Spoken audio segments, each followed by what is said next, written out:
মানুষ শব্দের প্রথম অক্ষর হলো মা। সেই মাকে যে মানুষ শ্রদ্ধা করতে পারে না, সেই শব্দের অর্থ বুঝবে কি করে? তুমি এখানে বসে ফালতু বকবক না করে নিজের ঘরে গিয়ে রেস্ট নাও। আপনিও ওকে ফালতু ওষুধ না দিয়ে ডাক্তার দেখান। আসলটা এমনকি একটা পিঁপড়েও কামড়ায়, সেটা নিজের অস্তিত্বের জানান দেয়। কিন্তু আপনি না, আপনাকে বলে কোনো লাভ নেই, আপনি পারবেন না। তা তোমার ননদের বিয়ে কবে? এই তো 17ই অগ্রাণ, আর তো দিন 15 বাকি আছে। ও, তা সে তো এখনো অনেক দেরি। আমি এসছি পরশুদিন বিয়ের আশীর্বাদের আগে মাসিমাকে নেমন্তন্ন করব আলাদাভাবে। ওই তো মাসিমা এসে গেছেন। কি ব্যাপার দীপা? হ্যাঁ, অনেক দিন বাদে। ভালো আছো? হ্যাঁ মাসিমা, ভালো আছি। আচ্ছা মাসিমা, আমার ননদ রিনিকে আপনি চেনেন তো? ওমা, চিনবো না কেন? ওকে তো জন্মাতে দেখেছি। ওর বিয়ে ঠিক হয়েছে। ওমা, তাই? কবে? আগামী 17ই অগ্রাণ। ও। ওই দিন কিন্তু আপনারা যাবেনই। আর মাসিমা, আগামী পরশুদিন কিন্তু আপনাকে আসতেই হবে ওকে আশীর্বাদ করতে। ওই দিনই ওর আশীর্বাদ। আমি? ও মা, সত্যি তো? বিধবা মানুষ এমন শুভ কাজে যাবেন কিভাবে? এ তুমি কি বলছো ভাই? মা তো মাই হন। মা কখনো বিধবা সধবা হন না। মা কখনো অশুভ হতে পারেন না। মায়ের আশীর্বাদ খুব দামি। মাসিমা, আপনি কিন্তু ওই দিন অবশ্যই আসবেন। এই নিন মাসিমা।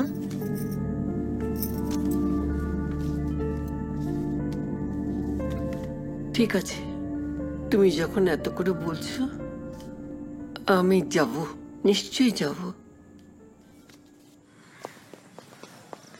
স্যার স্যার স্যার স্যার, আরে আরে আরে, কি হলো? আমি আমার ওই তৃতীয় পক্ষের ডিভোর্সের কেসটা থেকে একেবারে মুক্ত হয়ে গেছি স্যার। মানে আপনি যা যা বলেছিলেন ঠিক তাই হয়েছে। বাহ, এই তো খুব ভালো খবর। হ্যাঁ, ভালো খবর তো বটেই স্যার।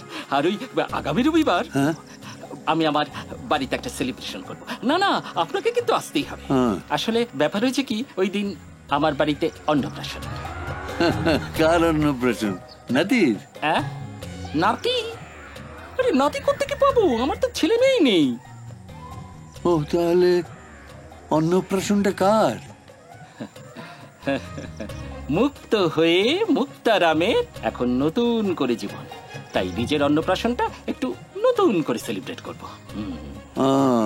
এই উল্টো করে দেখলে হবু ছেলের অন্নপ্রাশন। হ্যাঁ,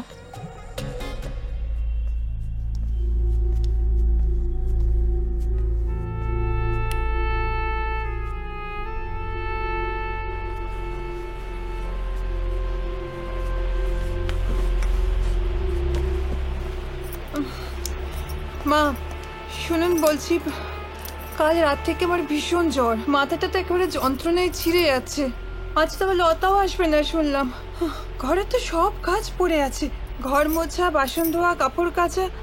আজ কিন্তু আপনাকে এগুলো সব করতে হবে, ঠিক আছে? কি ব্যাপার মা, 7:30 বাজে, আপনি এখনো ঘুমোচ্ছেন? কাল রাত থেকে খুব জ্বর এসেছে বৌমা। ব্যাস, আবার জ্বর এসে গেল। গায়ে মাথায় যন্ত্রণা, টেম্পারেচারও আছে। তাহলে আর কি, শুয়েই থাকুন, আমি সারাদিন খেটে মরি। কাল আমার জ্বর দেখে আজ আপনার জ্বর এসে গেল, তাই তো? আপনার সব প্ল্যান না আমি বুঝি। না বৌমা, সত্যি। থাক, সত্যি মিথ্যে সাফাই আর আপনাকে গাইতে হবে না। আমি তো আর কচি খুকি নই, সব বুঝতে পারি। শুনুন, আমি শপিং এ যাচ্ছি।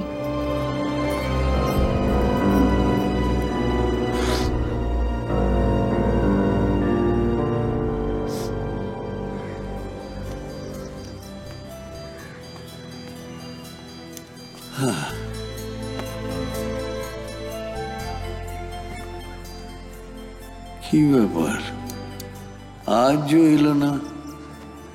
পরপর 2 দিন অসুস্থ হয়নি তো?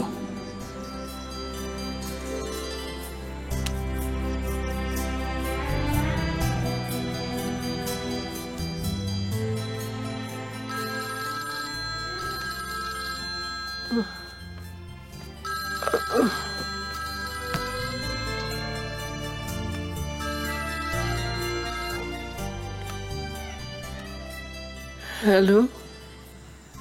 হ্যালো, কি ব্যাপার? আপনি দুদিন মর্নিং ওয়াকে এলেন না? শরীরটা ঠিক ভালো নেই। কি হয়েছে? কাল থেকে জ্বর এসেছে, মাথায় যন্ত্রণা করছে, টেম্পারেচারও প্রচুর। ডাক্তার দেখিয়েছেন? না, তার মানে দেখানো হয়নি। হ্যাঁ, যাই হোক, ডাক্তার ছাড়াই জ্বর এমনি এমনি সেরে যাবে, তাই না? না মানে থাক, মানে যা বোঝার আমি বুঝে নিয়েছি। আমি রাখছি।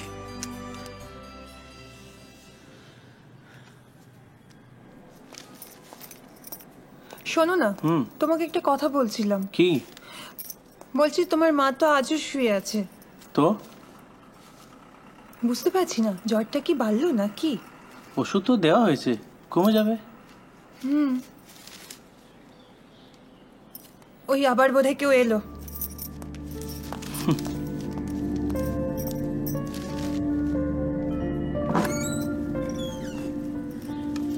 আপনি? আমি আশালতার সঙ্গে দেখা করতে এসেছি। উনি আমাদের সঙ্গে মর্নিং ওয়াক করেন। ও, উনি তো অসুস্থ। আমি জানি। আসুন, বসুন এখানে, আমি ডেকে দিচ্ছি।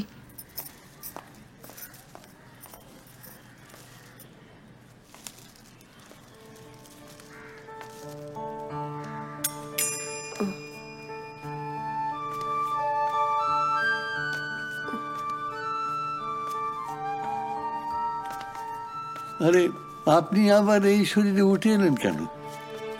আমি বসুন। ঠিক আছে, আপনি বসুন, আপনি বসুন। ও, দেখছেন তো, বসুন বসুন, এখানে বসুন তো। ঠিক আছে। হ্যাঁ, এটা আপনার জন্য এনেছিলাম। ধন্যবাদ। আপনার ঠিক বেঠিক তো আপনি নিজেই বোঝেন না, শুধু মেনে নেন। গায়ে তো দেখলাম বেশ টেম্পারেচার আছে। তুমি এবার উঠে এলে কেন এই অবস্থায়? বৌমা বলল। ওকে ডাক্তার দেখানো হয়েছে? ওষুধ দেওয়া হয়েছে। ও, মানে আপনি ডাক্তারিটা করেছেন? আপনি এসব প্রশ্ন করার কে? মানুষ। মানে বুঝতে পারলাম না। মানুষ শব্দের প্রথম অক্ষর হলো মা। সেই মাকে যে মানুষ শ্রদ্ধা করতে পারে না, সেই শব্দের অর্থ বুঝবে কি করে? আপনি কিন্তু অধিকারের সীমা ছাড়িয়ে যাচ্ছেন। আপনি মার অধিকারের সীমাটা অত সহজে মুছে দিতে চাইছেন, কিন্তু তা মুছে দেওয়া যায় না। আমি আপনাকে সাবধান করে দিচ্ছি। অশোক, চুপ কর না। তুমি এখানে বসে ফালতু বকবক না করে নিজের ঘরে গিয়ে রেস্ট নাও। আপনিও ওকে ফালতু ওষুধ না দিয়ে ডাক্তার দেখান।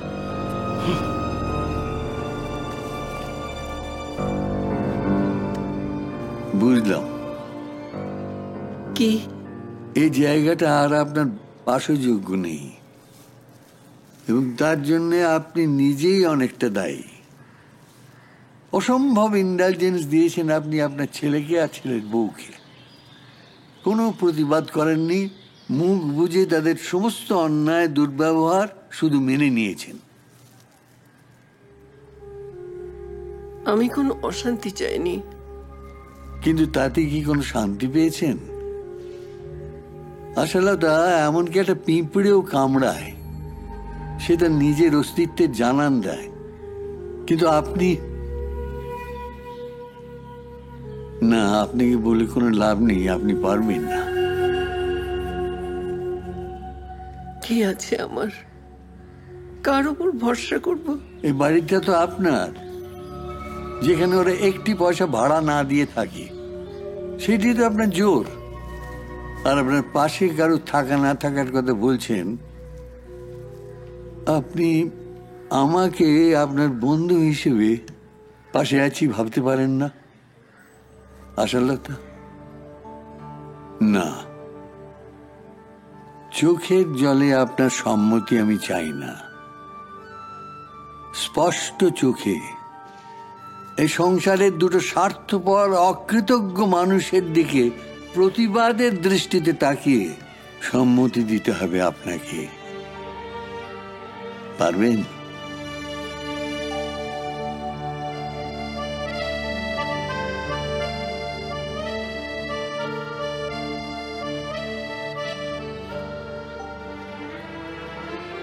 পারবো।